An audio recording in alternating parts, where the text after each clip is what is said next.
It's Productions.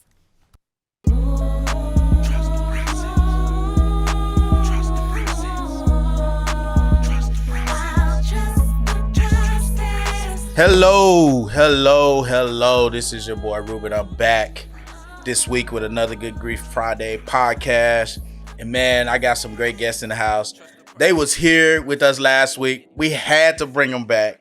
There was too much to unpack, and we felt like we left so much on the table. Matter of fact, that's the car business term where you like, man, I left too much on the table, and we had to bring them back because I felt like the story that they have shared with us was so impactful and insightful that I felt like it was more to give, and we wanted to definitely have them back for another week. So without further ado, let me introduce my guests. I have Adam and Zapotocky in the house, along with his wife, Whitney Zapotocky in the house.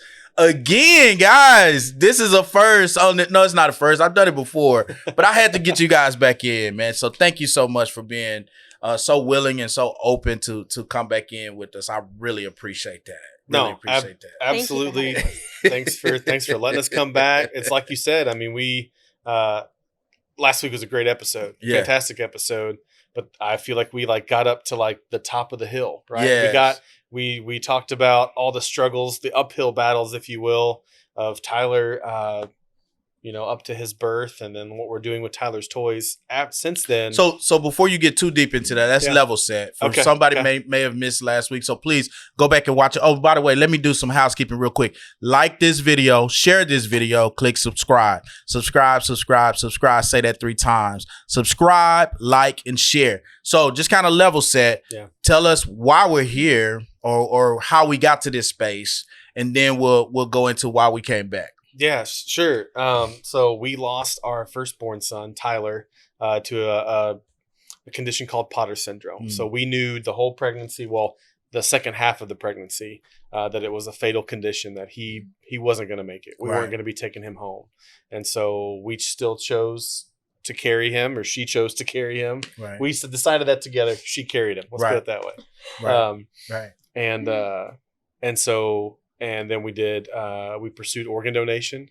Right. He was the first neonatal organ donor at UT Southwestern in Dallas. Right. And then since then, in his memory, we run a nonprofit called Tyler's Toys, where we donate stuffed animals back to Dallas Children's Hospital in his memory. Right. To kind of pass on that love and that stuff that we got so much of. Absolutely.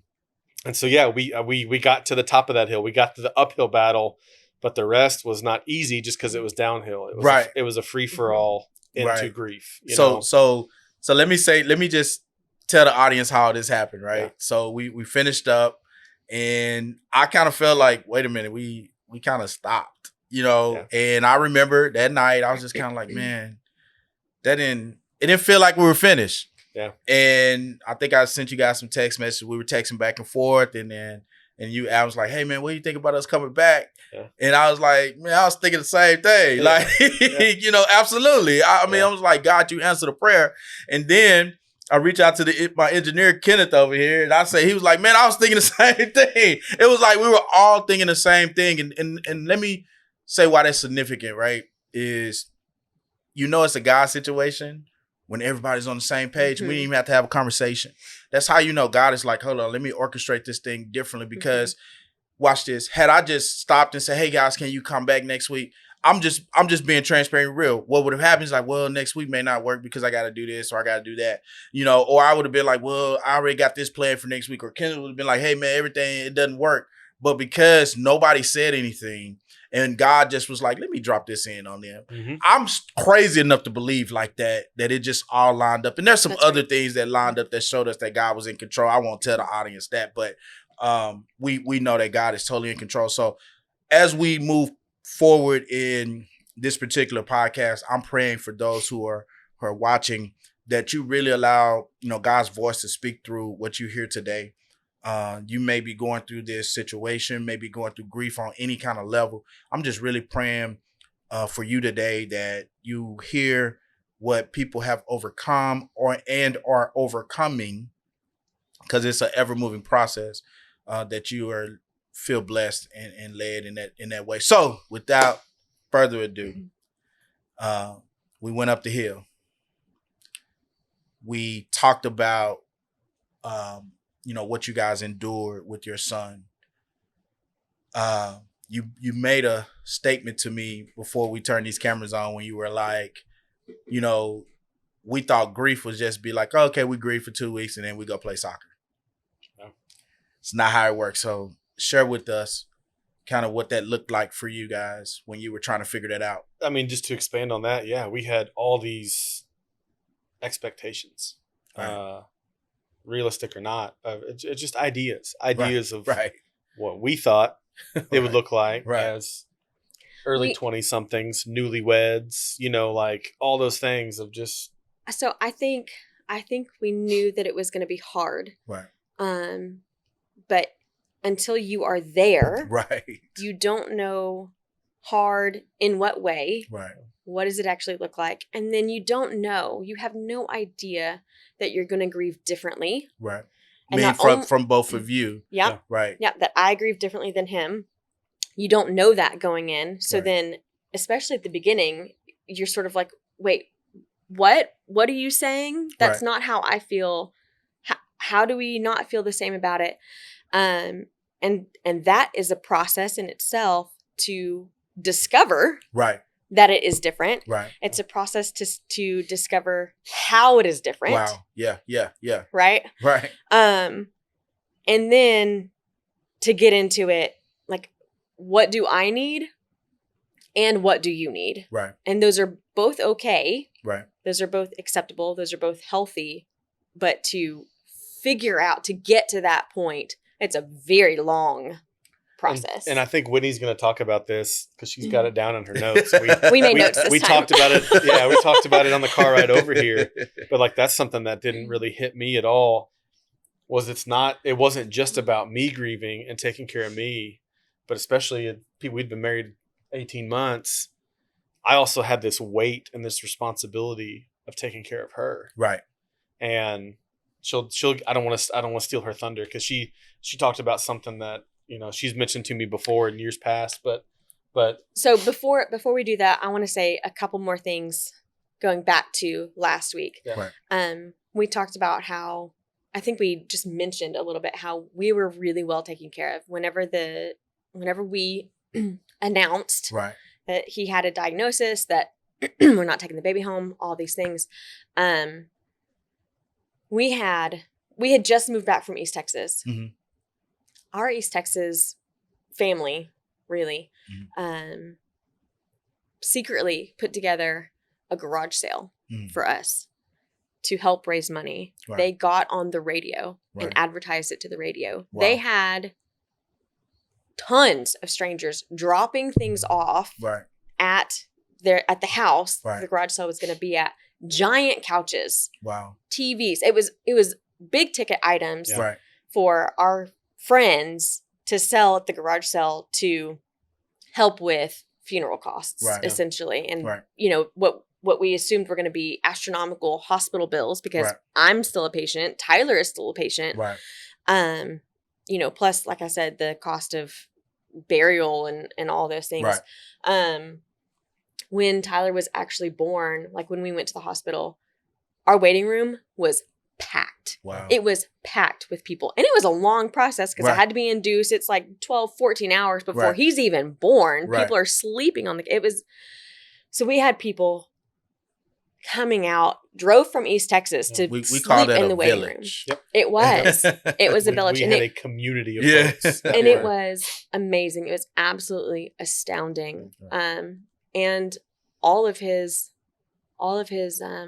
funeral bills were covered by the GoFundMe that they put together for us. The GoFundMe, the garage sale, what that raised, which was thousands of dollars. Right. And that was, again, newlyweds, just bought our first house, a new job. There wasn't a side stash of cash to cover that. Right. And to this day, don't know how we would have. I'm sure family would have stepped it, but yeah, our East Texas crew, man. And I'll talk about that later. Well, one thing I would say to that, right? Because it's not really about the money. It's about the people that care. Oh, no doubt. Because, it would have got taken care of. There's ways to handle that stuff. Sure. But to know that you have that type of support system. Oh, yeah. man, that goes so much further. They stepped up. You know, it was amazing. because, you know, like you said, you know, you're getting ready to walk through something that you've never experienced, and you're still trying to experience life together. Yeah. You know, you're still trying to figure out, what does this look like? You know, and to that point, still trying to figure out life together, because, you know, we know science people, doctors will tell you, we know that the emotions of the mother affect the baby in your tummy. So that baby is getting all of the hormones and all of the emotions of the mom. And so a struggle for me when I was pregnant was to not just be sad all of the time. Oh, wow. Because wow. I've never even considered that. Yep. Wow. Why would you? Right. There's no reason that you would. Right. You don't know what you don't know. That was right. so important to her. Wow. Yeah. Wow. So, that's giving me chills, because you're trying to Same. process. I'm seriously, because you're trying to process what the doctor just told you, but then you're like, well, I still got to protect my baby. I am still my baby's mama, and I need to do the absolute best that I can for this baby. Wow. And so, ooh, that's giving me chills. Yeah, same. It's so good. And so I worked really hard to try to find joy. And so, and I think I said it last week, that commercial with the cloud, right? Mm-hmm. That was really important for me when I knew that cloud was heavy and was ready to release, to sit and let it do that, because I didn't want it hanging and drizzling on me all day long, because those hormones, right, those emotions were also going to affect my unborn baby. Wow. And so that was really important to me to praise the Lord, to find joy in the day, you know, to take care of him the best way that I could. Right. Wow. In that moment. Oh my God. That is, oh man, that is so much right there. Tough. That's it was hard. Yes. Finding joy in the midst of pain. Looking for it. Actively looking for it. Yes. Mm-hmm. Wow. And then, I mean, you just used the word, and I was going to say it, but using the word. But then, even in the midst of all this darkness, if you will, still choosing to praise God. Yes. You know what I mean? Like, there's one thing that's wrong. We can't change it, and it's terrible. But the people and the love in our life were our blessings every day. You know what I mean?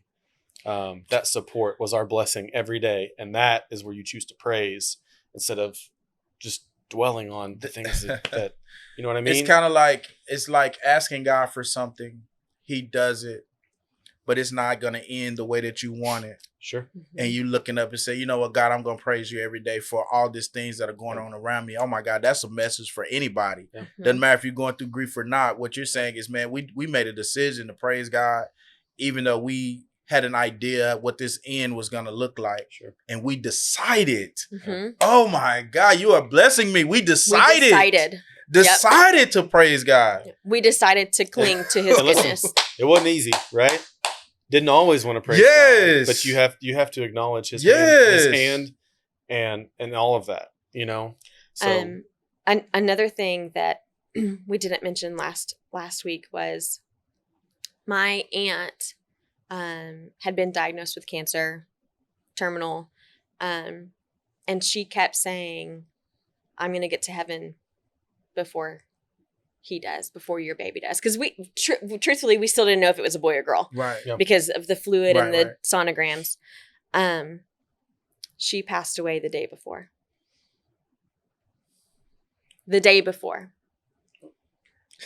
And that was an aunt. I mean, I had met Donna a few times, obviously at family gatherings and stuff like that, our wedding and whatnot. But that was someone that Whitney was really, really close to, and really close to her daughter.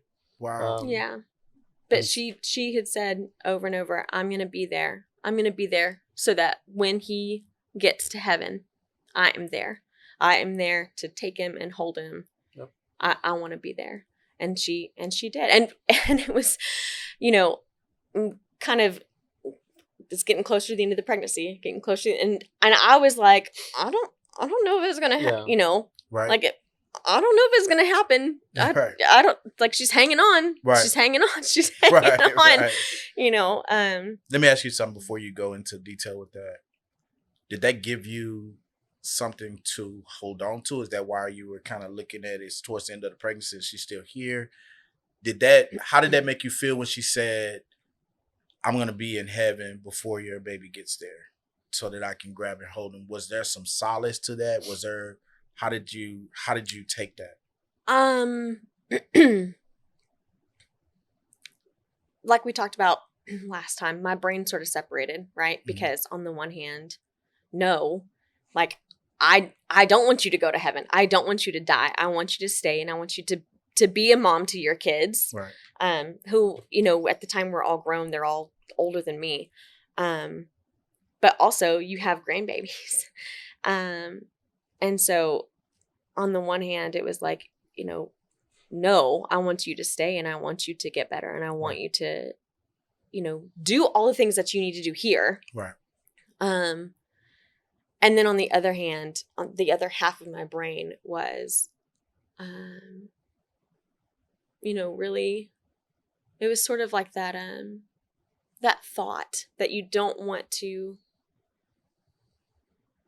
feed, if that makes sense. Right. Of, if I can't hold my baby, I would love for my baby to be in my Aunt Donna's arms. Wow.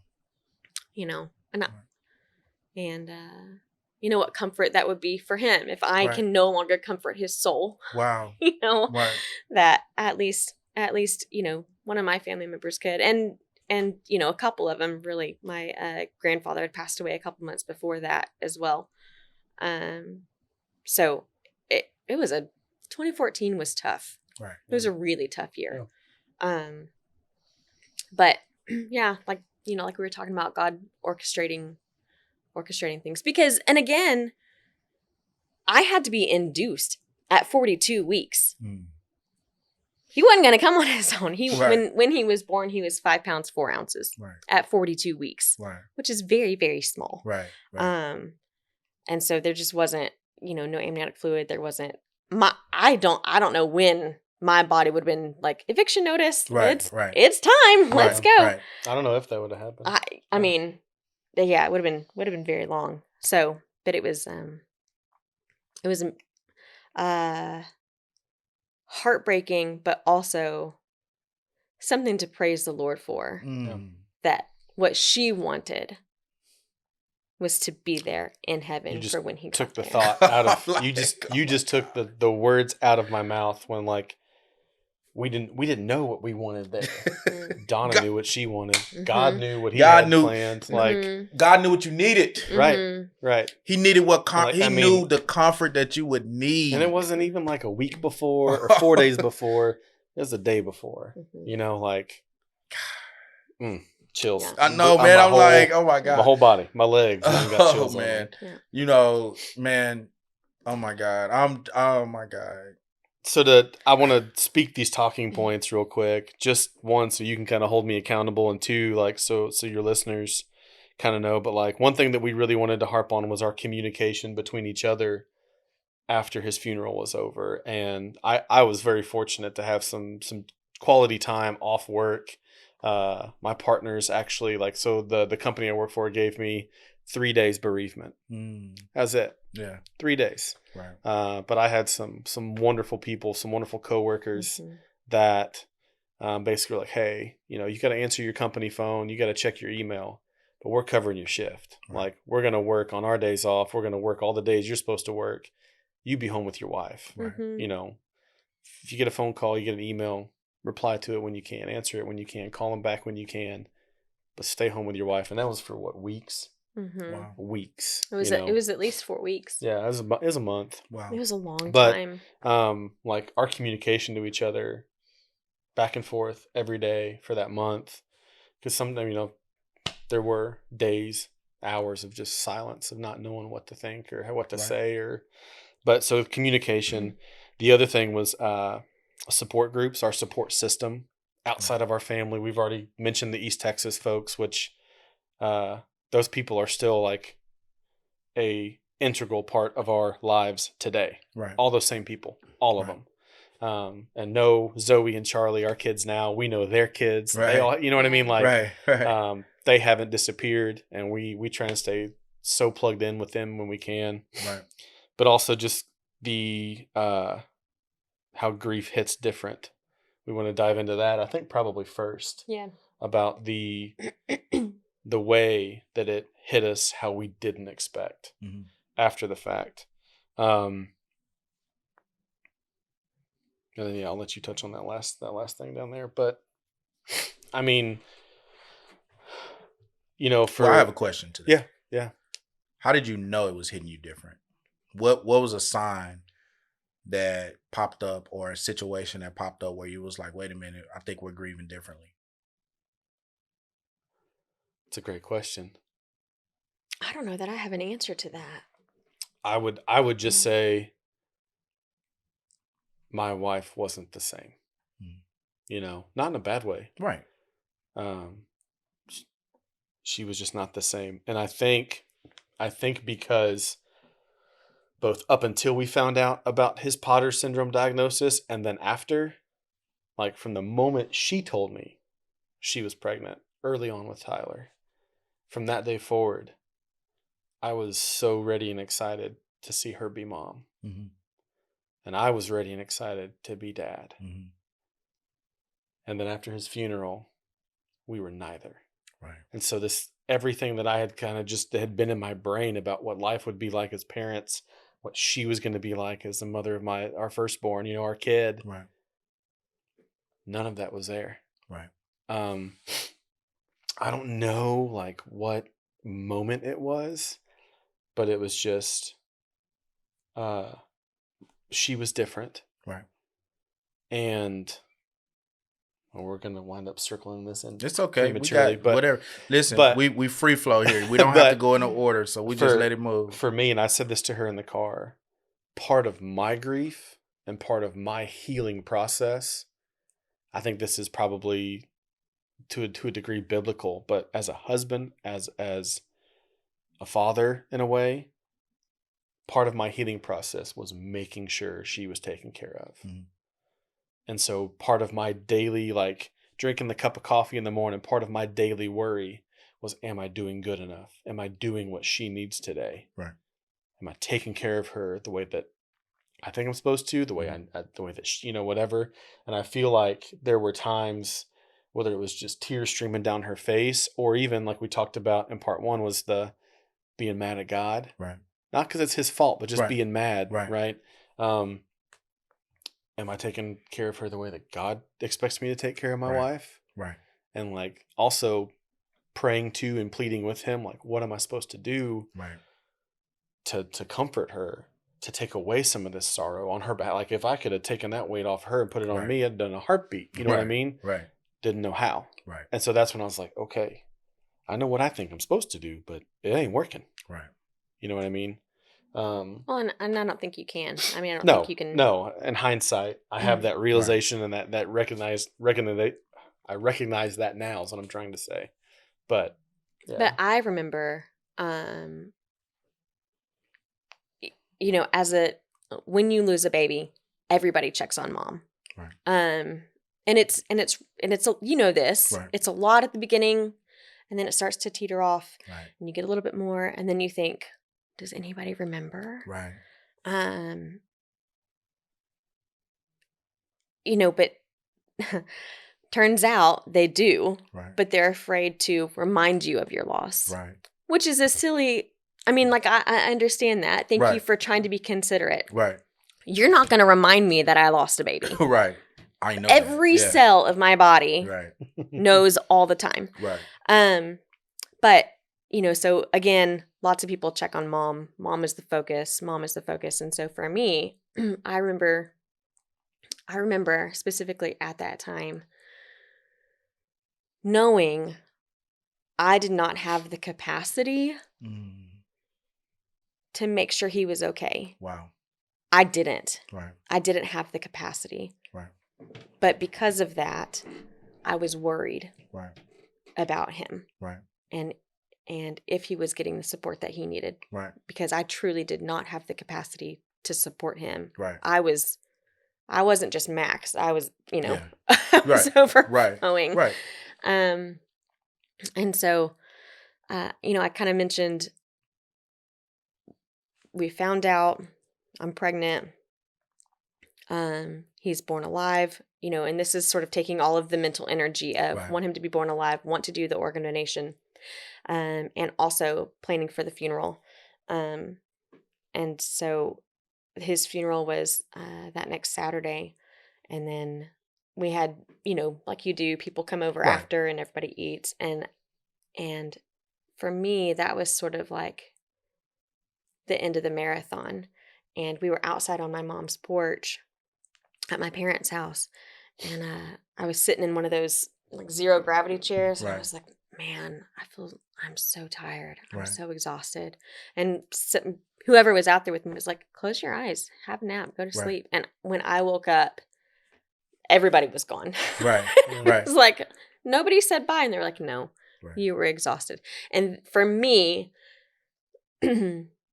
falling asleep on the porch was like I said, it was the end of that marathon. It was the end of part one, the first book. Like, I don't know how you want to separate it, but after that, that was when real grief started. Right. Because we didn't have our brain working towards organ donation, working on the funeral, and organizing. You were busy. We were busy. Yeah. You just kept yourself busy. Yeah. And then you were, like you said, you knew what the end was going to look like, but you just got busy. Okay, let's work on this. We were working toward an end. Right. Yeah. Even if we didn't know what it looked like, we were working toward an end. Right. And then the end came.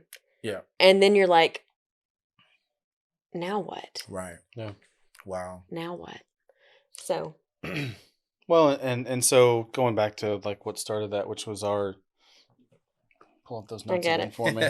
But like learning how each other we're going to grieve, right? Was a different thing. And so, I think we may have touched on it previously, but when I did go back to work, we made this pact that we were always going to tell each other when we were crying, when we were sad, when we were missing our boy, and I had to go back to work on night shift after that. Yeah. So even though I had some great time off, I went back to work, and she's going to bed 5 nights a week without her baby and without her husband. Right. Straight up alone. Right. And so there were those 2:30 in the morning text messages or 2:30 in the morning phone calls, or even on my nights off when I'm home and in bed with her, 2:30 morning and wake you up just sobbing. Right. But that would be an encouragement to your listeners, Ruben, is you've got to communicate. Right. Don't hold that to yourself. Right. And that was critical for me. Like there were times I was at work at 2:30 in the morning and I knew she wasn't going to see it. Heck, I might even be home by the time she wakes up and sees my text message. Right. But it was important for me to tell her, hey, get it out. At 1:45 in the morning tonight, I had to pull into a parking lot and just cry my eyes out on the side of I-30. Right. Just because it hit. Right. And it was important for me to know that he was feeling it.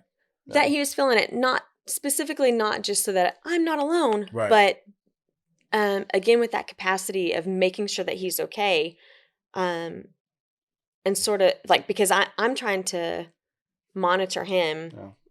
Do either one of us need to talk to a counselor? You know what I mean? Yeah, like, are you dealing with the grief? Are you, or you're just.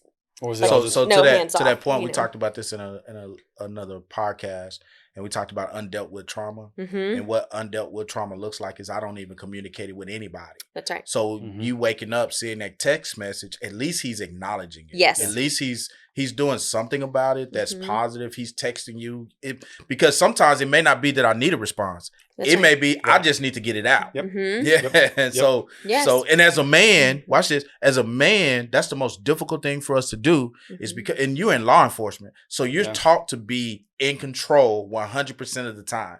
right? You're the guy that is what they call it, de-escalation police, right? That's So right. your job is to bring everybody back to normalcy. That's right. And let me control this situation. And here you are faced with a situation you have zero control over.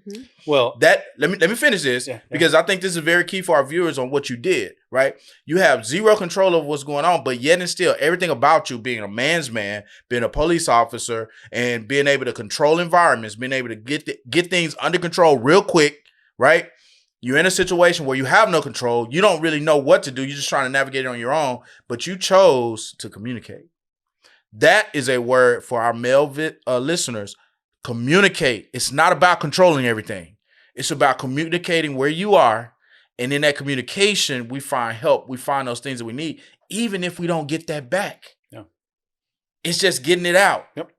Man, go ahead. I didn't want us to move too fast past that because from a male's perspective. Absolutely. There is no healing if you can't acknowledge it. Yes. And that is what he was doing. Yeah. Even if I didn't help him with anything, that's long, like that moment is hours past. Yeah. The acknowledgement was so important. Well, and Ruben, you make a great point that just kind of the alpha male or the man's man thing, but also my career. This was something that she hadn't even thought about. And I tried to delicately prepare her for this, but like, a year, roughly it was more than that, over a year before, like, let me put it this way. I had worked a very bad car crash, a DWI car crash where a 2-year-old was killed in the wreck. And part of my job duties, this is when I worked in East Texas. I mean, the funeral home came out to the scene, and I had to be the one to take that 2-year-old out of the car seat, already lifeless, and put it in a body bag, on a stretcher. And I did not deal with that ever. Needed to, never did, because I'm a cop. It's part of my job. Suck it up, deal with it, do it. You know what I mean? That moment absolutely prepared me for holding my son after he passed. So after Tyler had all the liver enzymes collected by the organ donation folks, we got to hold him back. We got to spend time with him before we got to spend hours with him actually, before we had to let him go, right? And not hold him again. But I was prepared for that. I knew what that was going to look like, or at least had an idea. She didn't. And I'm trying to delicately prepare her heart for what it's going to feel, and her eyes for what it's going to see, and did not do a good job of that. But you know what I mean? But so to your point, like I knew it was coming on that front, but also I knew that I had never dealt with that car crash. And I knew how that impacted me, because this is real talk right here, right? Like I'm just going to be blunt because I don't know another way to put it. Still to this day, I can't do dead kids. I can't. That wrecks my world. I was able to do my own. You know what I mean? Because I knew God was trusting me with that little baby boy for however long we were going to have him. But still to this day, I can't do that because of that car wreck. And I think that's because I never dealt with it. Yeah. You know what I mean? Yeah. That's 11, 12 years later. But I was grinning. You want to hear something stupid? And this is sort of a testament is not the right word, but the whole pregnancy. I say the whole pregnancy. We know what's going to happen. We're working towards organ donation. We know exactly, he's got to be born alive, this and that. And then shortly after he passes, they're going to take him and they're going to do the organ procurement. What is involved with that? The surgery, right? an incision. An incision, right? We got him back, and his diaper needed to be changed, and we were going to change him into some clothes. Well, I think I started to like undress him a little bit, and then I saw like the gauze and the all the stuff that closes up the incision, and this is why I say it's stupid. because we talked at length, extensively about the incision, the surgery, the organ procurement, blah, blah, blah. But for some reason, my brain never thought my baby's not going to be perfectly intact and whole, and is my baby's physical body is going to change. And so when I started to undress him, I was like, and then all of a sudden I couldn't change him. I couldn't change his diaper, and I couldn't change his clothes. Right. And I say this is stupid because I'm a relatively intelligent human being. Yeah. And for some reason that didn't translate. Right. And the only way that I can sort of reconcile it is grief, and that things don't always make sense, and the connections are not always made. Right. But even to this day, I think that's stupid that I didn't, sort of plan for to see that there was going to be an incision and gauze and all of the things that happen after surgery that everybody knows happens after surgery. Right. And so I actually had to give him to Adam and my sister for them to do it, to do all that stuff. Yeah. I just think it's not stupid because you said it earlier. You don't know what you don't know. You don't know what you don't know. You can plan for things, but still, it's different than knowing. And then you'd be surprised. And in the moment, man. Yeah. I mean, it just there were so many surprises. Wow. But so to go back to how grief hits differently, and this is probably where I will show some pretty real raw emotion, because we've never really talked about this. I even asked her on the way here, like, "Hey, have you ever mentioned this to your family?" Because I haven't. I don't think. Not that I can remember. But when you say sit down and have a conversation in this length, like this, this is your first time. Yeah, I mean, probably. I mean, well, to say this, we've talked about it, but to say this, we've never had this conversation. It's never been a public statement. Yeah, but so a month and a half or so after Tyler passed is when her sister found out she was pregnant with their first kid, which is our niece Addie. And wait, real fast before you say what you're going to say. When she told me, it was just the two of us, and she was in tears telling me because she didn't want to hurt me. Right. Which for me was terrible. Right.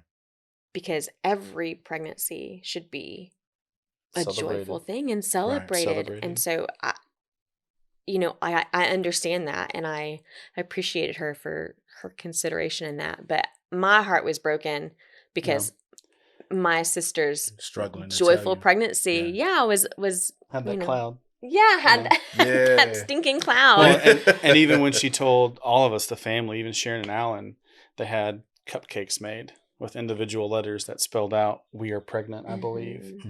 And we brought it into the kitchen, and she took the lid off, and it said "We are pregnant." And I remember looking at Stacy, wanting to just hug her and congratulate her, and she literally said, "Oops." No, it's not oops, congratulations, you know. But she was so she was trying to be so thoughtful and considerate of how it was going to make us feel. Right. That she lost out, on that moment. Right. Which I love her for, right? I love her for. But so fast forward to Addie being born, and I couldn't do it. Yeah. I couldn't do it, Ruben. Yeah. I'll let Whitney tell her side of this, but you said it perfectly before we started this episode. Was Whitney saw? You got to say it again because I don't remember how you worded it, but I was seeing everything that I was missing out on. Yeah, she was looking at it from the standpoint of everything that was going to be gained in the situation, and felt joy behind it. And you were thinking like, "Dang, I wish I had that moment." Yeah. And it wasn't. I'm sure to a degree, or some days there was a little bit of jealousy. I'm sure there are days that I was just angry, whether it be at God or whoever, or what the situation, right? But I have a lot of guilt about this to this day, right? Because I missed out on being Uncle Adam, right, for like a year, right, almost 2 years. Wow. But it was selfish, I was also trying to be mindful of the circumstance, but I could not do being around that baby. Right. You know what I mean? And there were so many family dinners, holidays. Well, I mean, in the car business, you get Sundays off. Right. That's it. Right. You work every other day. So Sundays were Alan's day at home. Right. They got a newborn baby. So Sunday was, we are over there. Family day. They're over there. Everybody's together on Sundays, no matter what. And I remember, more times than I can count. I remember being there, finding a way to tough it out and stick through lunch or dinner or whatever we were doing over the summers. It was days in the pool, right? As long as I could. Right. And then I found a reason. I found an excuse to leave, to separate. Whether it was, hey, I got to run home and I got to let the dog out, like I got a dog, dog's probably hungry. I got to let her out. And one of the days that I was working and the days that I were on call were excuses of, I probably need to get to the office and just wrap this up before tomorrow morning, or I got to get home and send some emails. The most lame excuses, Ruben. When in reality, there were many a times that I was just, I was driving to the end of the street and just crying my eyes out. Yeah. I just had to get out of those four walls so no one else would see me. Yeah. And get to the stop sign, put it in park, and just cry. Right. But for, it was also like, well, I was struggling with that, and she knew. I told her. Right. Mm-hmm. I think Addie wasn't even a month old. Right. When I told Whitney, I was like, I love your family. I'm so happy for Stacy and Dustin. Mm-hmm. I can't come with you today. And it is hard. Yeah. And hey, I can't come today. Right. I'm already telling you, I feel it. I can't do today. Right. But for her, and she could tell you a million stories, but for her, it was the other side of the coin. Right. Addison Grace was her saving grace that rescued my wife from a lot of sorrow. Right. For me, and I said this before, for me, it was like my whole page was like black construction paper. And when she was born, it was like a sunshine. Wow. On my black construction paper. Wow. And that was it. Yeah. And so truly, like if I went, and Stacy knew, but if I didn't see that baby for 3 days, I was like, hey, I need to come over. Right. And that's verbatim what I said. Can I come over? Right. And snuggle Addie. And so, man, we were napping buddies. Yeah. That she slept on me so much. There were times where we were both at the office and Stacey's trying to get something done and she's like, can you put Addie down? I'm like, yes, I can. Yes, I can do that because she slept on me so much when she was a baby. Yeah. And gosh, I needed, she was my sunshine. Yeah. Yeah. At that point. Yeah. And then the next and to interrupt you, that's also a God thing, right? Mm-hmm. Because those baby snuggles and all those different things that brought her back down to normalcy is not any type of support that I ever could have given her. Yes. Mm-hmm. Yes. You know what I mean? Yeah. And while I'm struggling and questioning, am I doing everything I'm supposed to do as a husband? Yeah. Am I supposed to be doing everything? Or am I doing everything?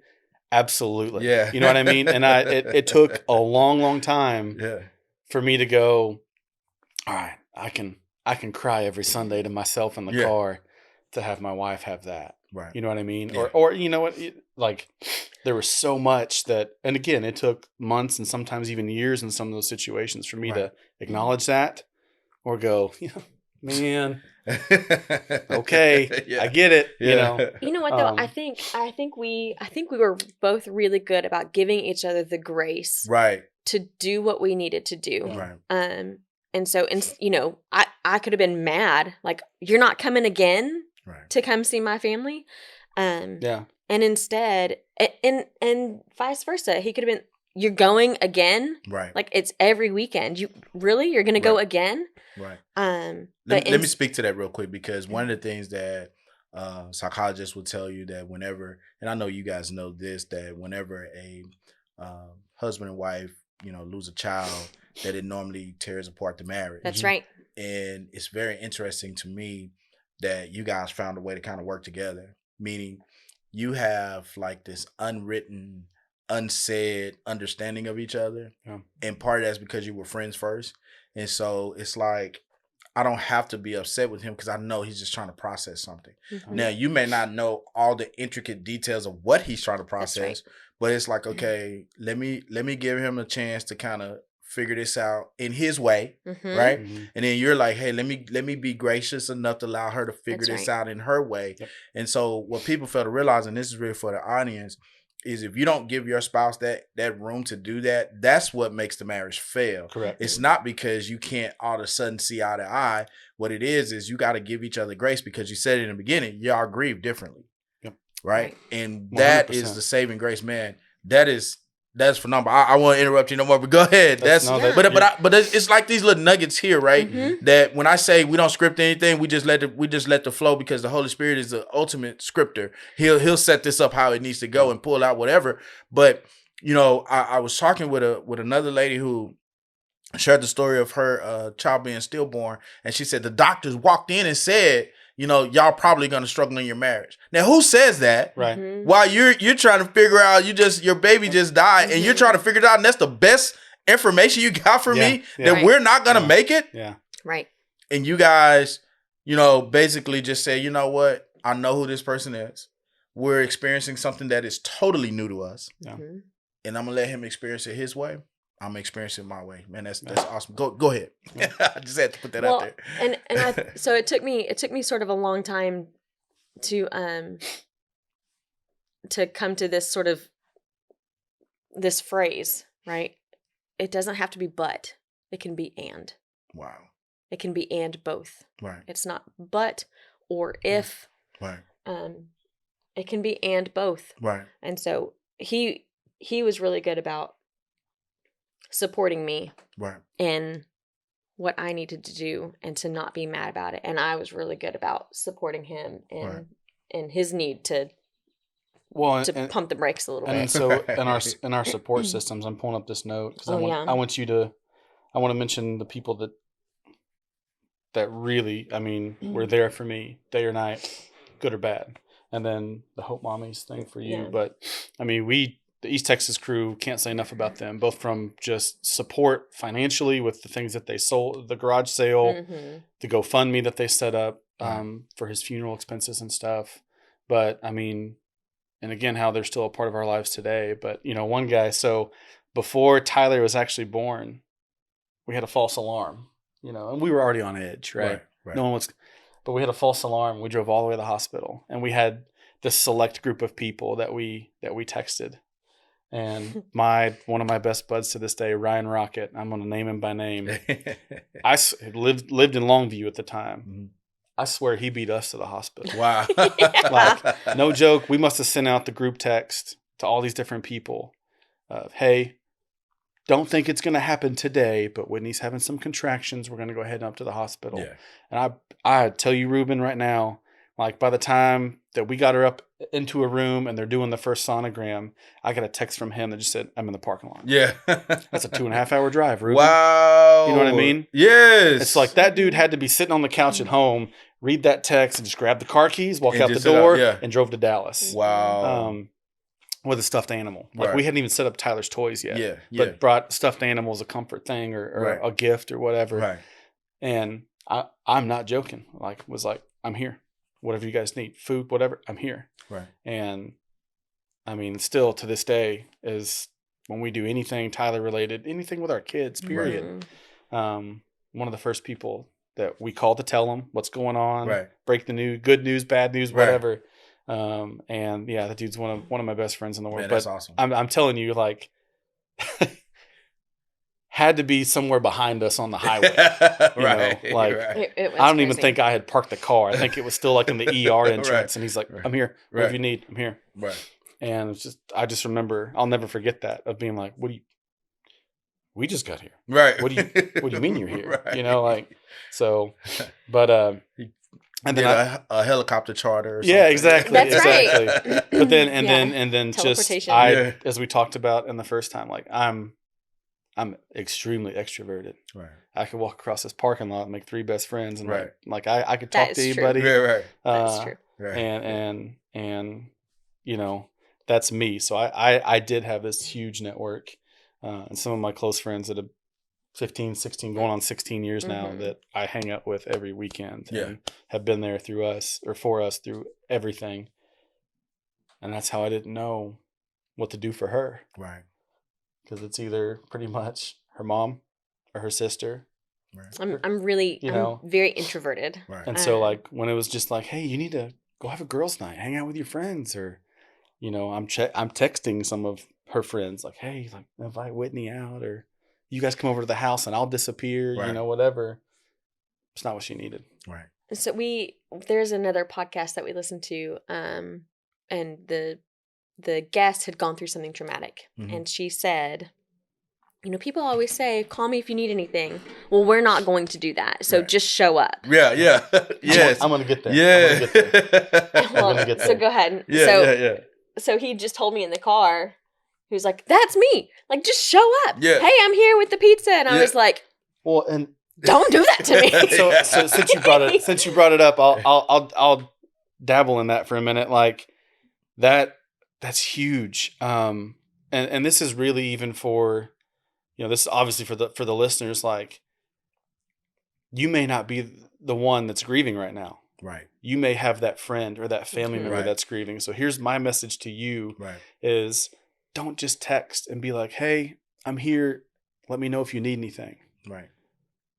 Be that person. I mean, we got NHL playoffs going on, NBA playoffs. Right. Mm-hmm. Be that person that says, hey, what are you doing? Check if they're home first, right? You know what I mean? Like, check, make sure you know where they're at. Because if you show up at our door, like, you're going to have to hear from her. And if they say like, oh man, I'm just sitting here about to watch the game, man, be there with a couple pizzas. Box of wings, whatever. Right. Cool, man. I'm at your house too. Let's hang out. Let's spend time together. One thing that I don't like when people say is, hey, tell me what you need. I can't, because I don't know. Right. That's right. I can't tell you what I need. Absolute 100%. If I knew what I needed, trust me, I would have already. I would be doing it. Yeah. Or just always here if you need anything. Odds are they're not going to reach out. No. They're not going to they're already carrying so much weight on their shoulders. The last thing they want to do is just put that weight on you. Yeah. On their own. You know what I mean? Yeah. Give you the best thing you can do. Sack of sad. I love it. Yeah. The best thing you can do. I'm stealing that, by the way. The best thing you can do is sneak up behind them and take some weight off their shoulder. Right. You know what I mean? Right. Unexpectedly. Right. And that's how I feel. And that's what I had. Ryan Rocket and all the guys, they know who they are. That's what they did for me. Right. And it wasn't even just calling and checking. It was keeping me included or involved in gatherings. Right. Or calling just to share something funny that happened. Right. Share a laugh. Right. And then at the end going, hey man, you know I'm here, right? Right. Okay, as long as you know that. Right. You know what I mean? And I got another friend who's just more even blunt than that. Like, all right, well, if you're going through something and you don't call me, I'm gonna be pissed. Yeah. You know, like he'd make it about him. Yeah. So that I, you know what I mean? So like you're gonna make me mad too. Yeah. Like, I don't care about you being mad. Exactly. Yeah. So now I'd say you're not even thinking about it. You into it with him. That's right. He's like, I don't care if you're sad. I don't care if you got something going on. Yeah. You gonna piss me off if you don't call me when you need something. So now you're saying, let's go arm wrestle with him. Yeah. Like, you're not even thinking about what you're upset about. I love it. So, I love it. I love it. For someone, and I'll let her talk about what this was for her, not too terribly long, but like for someone that's so introverted that doesn't go up and talk to strangers for a living like I do, right? She found an incredible amount of comfort in a group of strangers.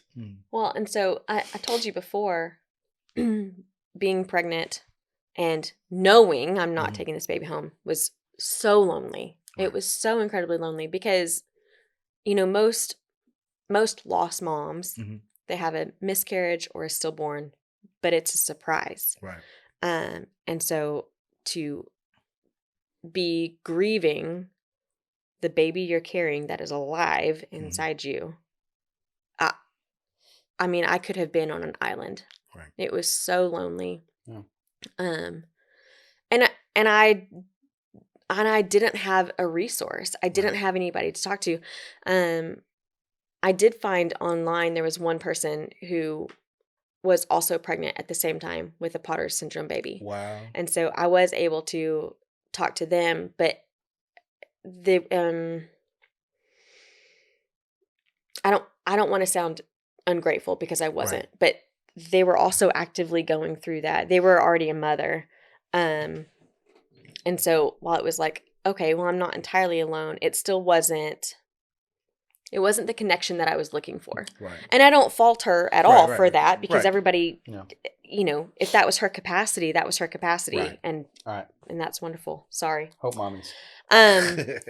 Because this is worth this is worth mentioning. Worth a plug on your show. Right. You know what I mean? For several months later, I came across a Facebook group online, and it's called Hope Mommies, and it's for moms that have miscarried or stillbirth, or, you know, shortly after birth. And it's a huge community of Christian women. Wow.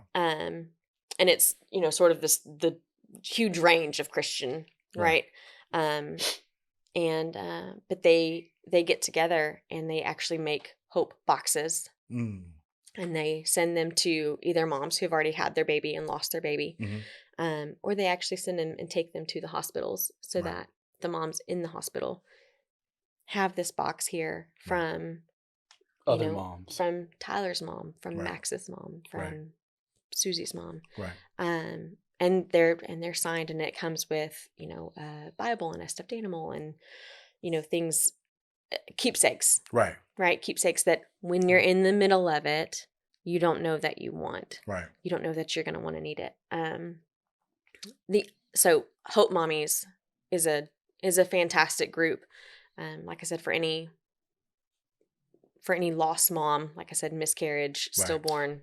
And for me, after. I never ever would have even tried to look up something like that online or on Facebook, social media for her. Right.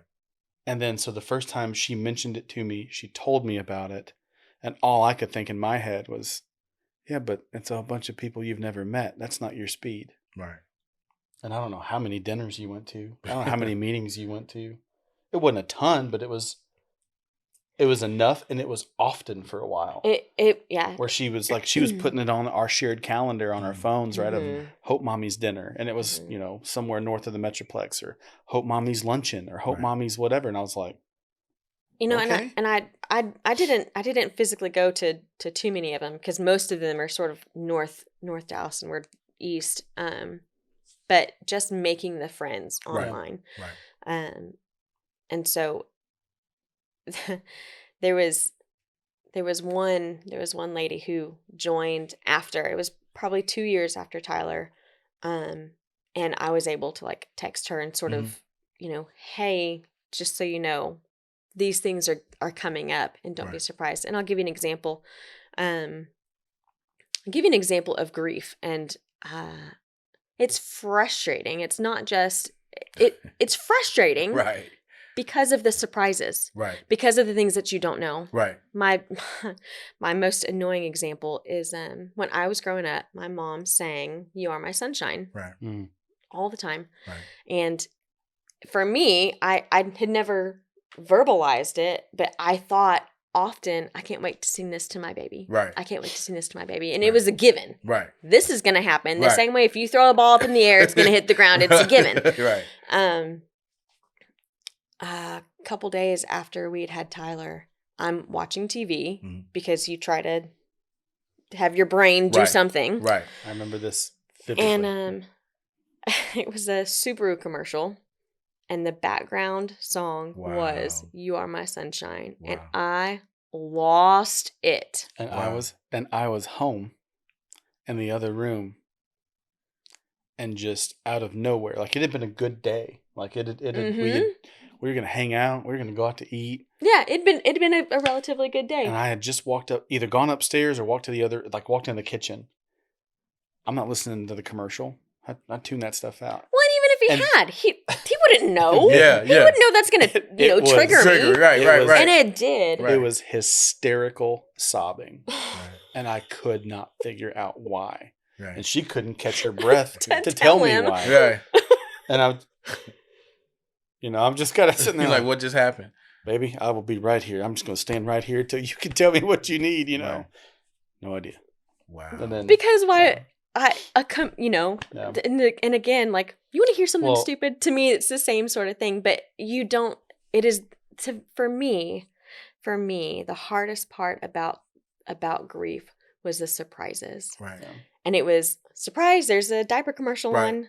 Oh my gosh! Right. Or there's a character and their name is Tyler. Right. I'm like, oh, are you kidding me? Right. Well, and the other thing that I was surprised about was driving to the hospital to induce.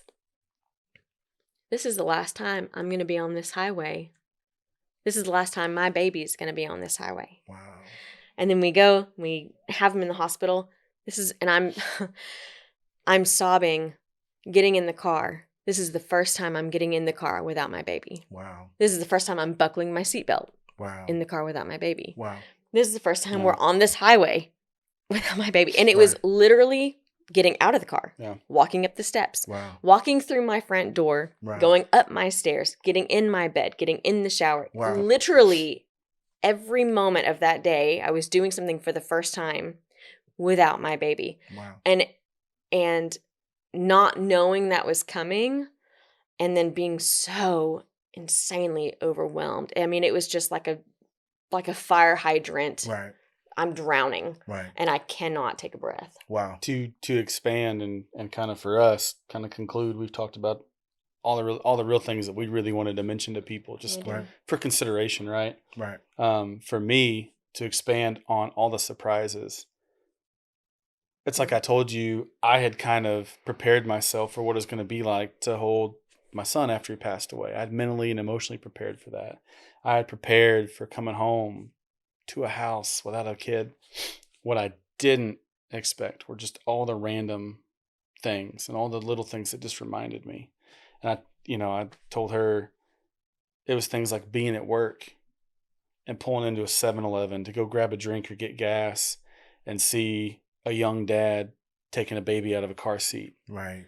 And just catching it out of the corner of my eye, looking at it and going, nope, not this gas station. Right. Here we go. Going next door. To the whole nother can't That's go. right. Right. Same thing, like when she was grocery shopping, still pregnant, and people were coming up to her, oh, when are you due? Congratulations. Right. For me, same thing. Walking into Walmart, walking into Tom Thumb, whatever, and seeing a dad holding his kid in the air in the grocery store. I could have a cart full of groceries for the next 3 weeks. I'm walking out right now. Wow. Can't be here. Wow. Can't do that. Wow. And there were some days that I could. There were some days that I was genuinely happy for that man and that child, and like, that's beautiful. And that's eventually where I got to, right? Working through my grief. But initially it was, nope, gotta go. Right. Right. Not here. Not today. Yeah. I trust me, I know. Yeah. Yeah. And trust me, I know. I'm certain. Yeah.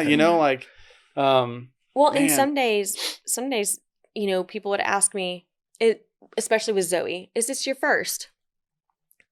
There are some days, or they would say, is this your only? There are some days where I just said yes. Mm-hmm. Because I, again, did not have the capacity to share with you the loss of our first. Yeah. It's amazing you say that, because Sunday, so I'm going to say something here that I didn't bring up on purpose last week, because when you came, first of all, for our viewers, this is recorded. So we recorded and strategically put it out.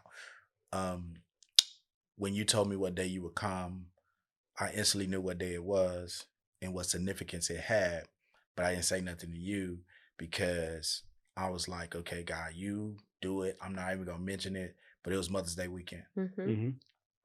So I didn't say anything. I knew it. I said, well, they thought it through. Let's go. Mm-hmm. Sunday, I was at church. This little kid walked up to me, and I don't know if you know or not, but I know you know. Yeah, my mother passed away in 2012, mm-hmm. and this young kid walked up to me. She may be about, I don't know, 10, 11, whatever, and she said, "Did you tell your mom Happy Mother's Day today?" Mm-hmm. And I sat there, and I paused, and I said, "Yeah, I did." You know, because I'm like, okay, do I dump this sack of sand on her? That's right. That's right. The sack of sand. Yeah. I'm stealing it. I've already stolen it. Yep, absolutely. But to your point, you know, those triggers, how they happen, and you're just trying to like, okay, how do I answer this question? Do I want to like mess your whole day up if I answer it truthfully, or do I just get past this conversation today? Yeah. You know, do I just say what gets us out of this quick as possible? Yeah. You know, because I can't answer it truthfully because you're not prepared for that. You know what? And for me, I can sort of get a feel from the other person, like what is their intent? Are they really asking me? Are they rushed? Right. Yeah. And so sometimes a stranger will say, "Oh, I see you've got two," and sometimes I'll say, "Yeah, their big brother is in heaven," and sometimes they say, "Oh my goodness, I'm so sorry about that," and I tell them, I will tell them all about Tyler and neonatal organ donation and all the things. Sorry. Oh, he good. And all the things. And other times I decided that that person, that moment is not worth my energy. Yeah. Or it's just not a need to know for that stranger, you know, even, and that's where I am. I do the same thing with people I work with. And it's just like, like that, me sharing Tyler and his story and his legacy and what we went through. It's not going to make a difference for that person. Whereas later, maybe it will, well, share, I think you make a great point, because when you're sharing, and I'm real big on this, I believe God will let you know when it's time to share. Mm-hmm. And absolutely, there'd be situations where you share, and next thing you know, that person's sitting there in tears, and you're like, "Wait a minute, what just happened?" Yep. And then they'll be able to relate, mm-hmm. and it's like, "Oh my God, you blessed me," or whatever. So I think that is very, very strong and very key. With just that, so it's not for everybody. Mm-hmm. Yeah, but we just pray for wisdom and discernment. Yeah. And, absolutely. And for me, sometimes it was, do I feel like I can trust this person with my precious Tyler and the information of who he was and his memory? Can I trust them? And if the answer is no, the answer is no. And that's okay. Yeah. Yes, exactly. Exactly. So Tyler would be 8.5, right? And so, this has sort of been a long process and a lot of learning and a lot of looking back, right? What is that word called? Reflection. There's a word. Yeah, it's gone. On reminiscing. Reminiscing. That's a good one. Reminiscing. That's right. Yeah. For those who don't know, that's Kenneth. That's our engineer. But so, like I said, for me, and I think that's why I'm sharing these things, is because we're 8.5 years out, and it would have been helpful for me to have a heads up, clearly, on some of those things, like the surprises of the stinking Subaru commercial, but now I'm like, that was ridiculous, but in the moment, it was so overwhelming to be surprised with that song in a setting that is not expected, right? And I wasn't at a Sunday at a Mother's Day Sunday service, right? Where I'm expecting I'm going to bring my I'm going to throw the tissues and bring them because I know I'm going to bawl my eyes out, and so those surprises, it would have been nice to have a heads up, It also would have been really helpful to know that the process of grief is not linear. Yeah. And not only is it not linear, it is also not just up and down. It also circles back. Yeah. And so even the first 2 years, I would find myself back at a place that I had already been and be so frustrated that I was back here again. I'd be like, what are we doing, God? I've already been here. I've already done this. Why am I here again? Yes. And a little bit angry at myself because my brain says, we've already done this. Right. Why are we doing this again? Right. But again, upon reflection, your brain can say that, Right. but your feelings have no IQ. Yeah. Yeah. If we were at a poetry thing, they would do like this right here. That's right. And then they say, repeat. Say that one more time. Your feelings have no IQ. Wow. Your brain can say one thing and understand logically Right. what quote unquote should be happening. But your brain and your feelings are different. Yes. And so it is okay and it is to be expected to feel the things that you feel over and over and over and over again. Listen, I'm scared to go on because that was so rich. I think that's a stopping point because of what you just said. Someone can take that and hold on to. Mm-hmm. Thank y'all for coming back. Man, thanks for having us. Thank you, Ruben. for having us. So I'm kind of a crazy guy. Like I see things that are necessarily not there, but I think they are going to happen in the future. We're going to set up sometime in the future. I want to set up a panel where we're going to bring people out. So whoever wants to come, free of charge, just show up. And I think we're going to put a panel together. We're just going to see what happens. Okay. I shared on another podcast that I don't really like having things so structured because I feel like the Holy Spirit does some kind of movement. Yeah. And I said, now if my boss heard me and my pastor, they would like go crazy. Like, no, we need you to be structured. Yeah. You know, have your stuff together. And I'm like, that's not really me. Yeah. But especially in these settings like this, and as we grow this thing, this movement, right? Yeah. Man, God's gonna do some amazing things for some people. And it's based off of testimonies that you guys have shared with us over these past two meetings that we've had together. And this ain't the last one. Nope. But thank y'all for your transparency. Sharing things that your family don't even know. Sharing details that that they don't know the depths of. Yeah. It takes a lot. And I think I've asked you when I first started doing podcasts, would you be willing to sit in? And she didn't say no. And then when I reached out the last time, she was like, okay. I was like, yeah, we're in. Let me get with Adam. Let me work out his schedule, Yep. And so it just all kind of worked out, man. So I'm so thankful, and I truly am for you guys.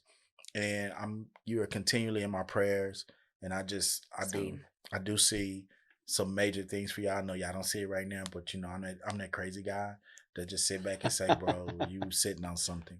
Yeah. But God takes us through situations so that we may be able to help other people. And so as long as we're focused on helping other people, that he'll bless us in return. I'm reminded of the story of they were taking up an offering, and the lady who gave her 2 mites. And Jesus stopped the offering. It's like, I know you gave a lot of money over there, homeboy. I know you did this, but this lady right here gave the most. And the reason why he said that was because she gave out of her need. And so many times when we're experiencing grief, we're giving out while we're trying to help other people out of what we need. And so God is faithful enough to deposit that back into us. And that's why you find yourself strong enough to have these conversations. Yeah. That's why we find ourselves in these situations. So that's it. Thank you guys for being here again. And thank you for watching. Please like, share, and subscribe. We need the views. Thank you.